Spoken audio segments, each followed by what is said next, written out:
AP assembly అలాగే parliament స్థానాలకు సంబంధించినటువంటి ఎన్నికల కౌంటింగ్ ప్రక్రియ దాదాపు ముగిసే టైం అయితే మాత్రం ఆసన్నమైందని చెప్పుకోవచ్చు. 175 స్థానాలకు అసెంబ్లీ స్థానాలు ఉండగా 25 పార్లమెంటు స్థానాలు ఉండగా ఆల్మోస్ట్ ఎన్డీఏ కూటమికి సంబంధించి 150 స్థానాలు పైచిలకు వచ్చే అవకాశం కూడా స్పష్టంగా కనబడుతుంది. ఇటు వైఎస్ఆర్సీపీకి సంబంధించి ఆల్మోస్ట్ ఒక 17-19 స్థానాలకు మాత్రమే పరిమితమైందని కూడా చెప్పుకోవచ్చు.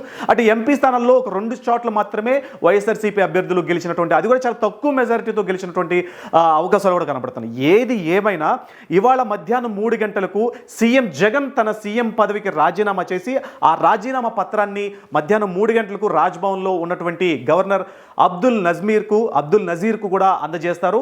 వన్స్ అక్కడ అందజేసిన తర్వాత ఆయన తెలుగు మీడియాతో మాట్లాడబోతున్నారు. గతంలో ఎప్పుడూ తెలుగు మీడియాతో ఆయన మాట్లాడిన దాఖలాలు ఎక్కడా కూడా లేవన్నమాట.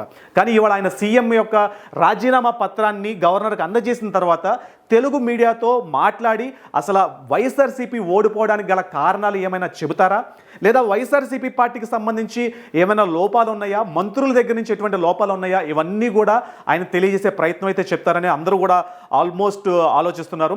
ఏది ఏమైనా వైఎస్ఆర్సీపీ ప్రధానంగా ఓడిపోవడానికి ఆల్మోస్ట్ ఆ పార్టీ శ్రేణుల్లో ఉన్నటువంటి నాయకుల లేదా వైఎస్ఆర్సీపీ అందించినటువంటి అభివృద్ధి పథకాలు, సంక్షేమ పథకాలు ప్రజలకు అంతగా నచ్చలేదా, లేదు ఆ వైఎస్ఆర్సీపీకి సంబంధించి అందరూ కూడా అనైతిక భావంతో ఉన్నారా అనేది ప్రశ్న కింద చెప్పుకోవచ్చు. ఏది ఏమైనా టీడీపీ ఇప్పటికే చాలా చోట్ల టీడీపీ, జనసేన అలాగే బీజేపీ పార్టీ 3 కలిసి ఏర్పడినటువంటి ఎన్డీఏ కూటమి అయితే మాత్రం చాలా చోట్ల అత్యధిక మెజారిటీతో, నార్మల్గా అయితే 20,000, 30,000 ఓట్లు వస్తాయి, కానీ ఇక్కడ 50,000, 60,000 ఓట్ల భారీ మెజారిటీతో అక్కడ ఉన్నటువంటి అభ్యర్థులు ఆల్మోస్ట్ ఆధిక్యతలో ఉన్నట్లుగా కూడా తెలుస్తుంది. ఏదేమైనా ఎన్నికల కమిషన్ సంబంధించి వాళ్ళు ఒక స్పష్టంగా ఈవినింగ్ టైంకి ఎవరు ఏ స్థానాల్లో నెగ్గారు, ఎమ్మెల్యేలుగా ఎవరు నెగ్గారు, అలాగే ఎంపీలుగా ఎవరు నెగ్గారు అనేది ఎన్నికల కమిషన్ ఇచ్చినటువంటి నివేదిక ప్రకారం మనం అఫీషియల్గా కూడా అనౌన్స్ చేయబోతున్నాం.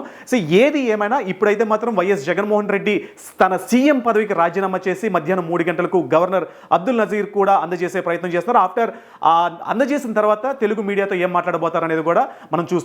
ఇప్పటివరకు ఇది ఉన్న లైవ్ అప్డేట్. మరిన్ని అప్డేట్స్ కోసం చూస్తూనే ఉండండి.